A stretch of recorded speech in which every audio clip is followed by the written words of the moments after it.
Hello there, this is Mikhail or Michael speaking. Welcome to my new video. Before I start the video itself, I want to say thank you to all who decided to support me financially on Patreon. Now let's go to the situation in Bakhmut first. Here you can see the street of Chaikovskого. At this point, it is located in the center of the city of Ukraine-controlled part of the city, and this is where Russians are advancing rapidly as of right now. In the last 24 hours, they were able to advance further from the rail lines and had captured big chunk of territory from the Ukrainian forces.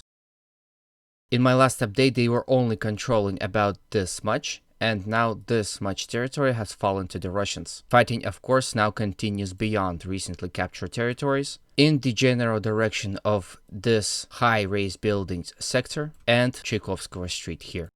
Then we have the old military base. First of all, Russians had also advanced here significantly, capturing this much territory from the Ukrainian forces. They were attacking this old military base from three directions. Some sources suggest that there is a breach in Ukrainian defensives here along the edge of the military base, and that the fighting right now happening within it as of right now. It's hard to say from which direction this breach happened. Perhaps here where Russians had rapidly advanced without giving Ukrainians time to regroup, or here from Kraina Street from which Russians were attacking for a long time and could have possibly breached Ukrainian defense in these locations. Now fighting continues here in the sector near Post Office and Olympic School. No changes has been reported here. Then we go to the Samolyot district. Here situation had not changed as well. Russians are still attacking towards this school here, as well as tangled in heavy fighting here around the now destroyed MiG-17 statue. The salient here is remaining, as you can see, but this one right here has been closed some time ago. Then we go to the Khramove.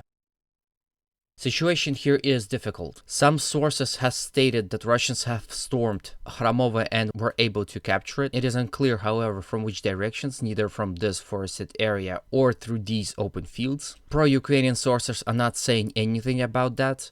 Pro-Russians are claiming that the entire Khramove is now under Russian control.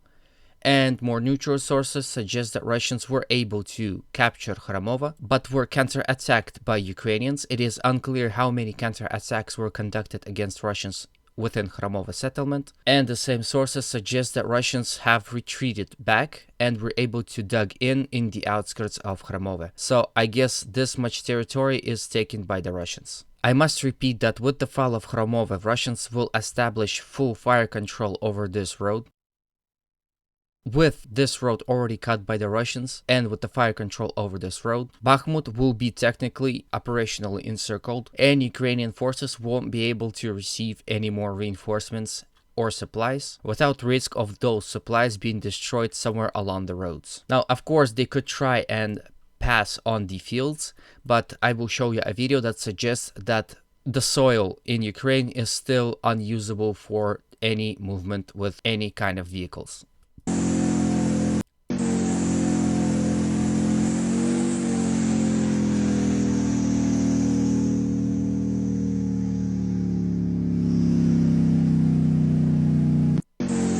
So, of course, this is a Ukrainian armor. You can sell it by the blue and yellow colors here on the cross right here.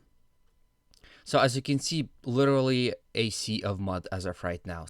So, it implies that with the fall of Khramove, situation in Bakhmut would go from bad to even worse, and Ukrainians should consider retreating. And some sources, by the way, suggests that Ukrainians are retreating from Bakhmut altogether. I'm still certain that Ukrainians will leave most loyal, most combat effective and very fanatical soldiers here in this sector to fight off the Russians and save as much time as possible for the normal Ukrainian troops to retreat from Bakhmut. This position is too good to abandon them altogether without a fight. Now, the overall situation on the front line is as follows. Russians had conducted some limited military operations here at Ivanevsky and along these hills. There is fighting going on here to the west of the canal. However, the current Russian standing here is unclear. I also have a video for you to show the destruction in Bakhmut.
So as you could see, the whole city is covered with smoke. Now the last fragments of the video showed this sector and the church right here. But for some reason it's called Alpha Bank, which is, I guess, ironical. Anyway, from Bakhmut we will go further to the north. Now the fighting here along the 00506 road continues.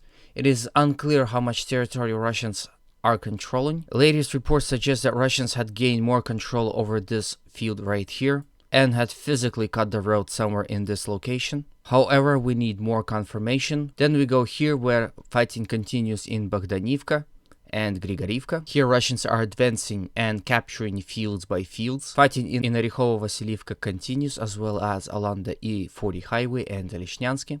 Then we zoom out and we see the entire front here in Seversk and Liman. Fighting has been reported in Spirny, Verkhokamensky, Belogorivka, as well as fighting was reported here in Serebryansky Forest, and Russians were attacking towards Zarichny. Heavy shellings of Yampolivka, Terny, Ivanovka, Nevsky, and Makiyevka continued. Then we go to the Avdiivka front. Here is where some changes had appeared.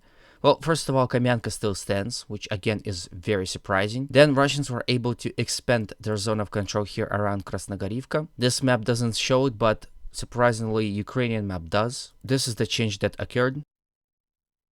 So as you can see, Russians had gained control over the portion of the rail lines. Now, I'm sure that in the manner that was happening in Bakhmut, Russians will be able to use the rail line to advance within it and capture more land. Of course, Russians here are attacking towards Novokalinova, so overall, here Russians had seen some relative success.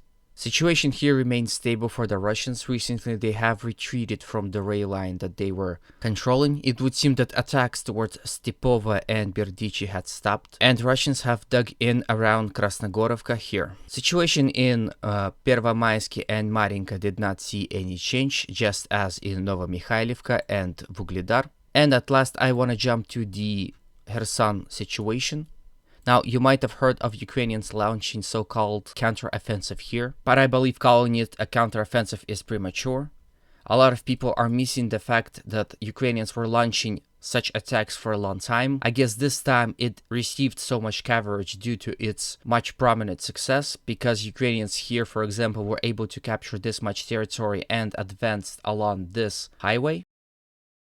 But then again, Russians report that this entire area here is a gray zone, or the way I would like to call it, a no man's land, because basically Ukrainian positions here are very close, so as Russians, and whoever enters this land will be destroyed by artillery, and latest videos suggest exactly that. Ukrainian forces within these bridgeheads are subjugated to artillery strikes. This might be the situation that happened about a half a year ago when Ukrainians have made their successful counteroffensive in Kharkov. If you remember, they made some probing attacks in the Kherson area, which forced Russians to reinforce Kherson, moving troops from Donbas, which weakened their position within Donbas, and basically that and, well, a lot of other factors had manifested in that Russian defeat. This attacks of Ukrainian forces is not as dangerous as Ukrainians want Russians to believe. This is not where the counter-offensive will start, mostly because this is not where Ukrainians are massing their troops. Mostly Ukrainians are massing their troops here in Zaporozhye and around Bakhmut in attempt to probably deblocade it, but I'm sure this is a diversion attack for Russians to believe in that and move more troops. Now, of course, we have to understand that at this point Russians had established a lot of reserves, and if needs be, they will not move those troops from the Donbas, but actually from the Russian territory itself. So this is the end of the video. I hope you liked it.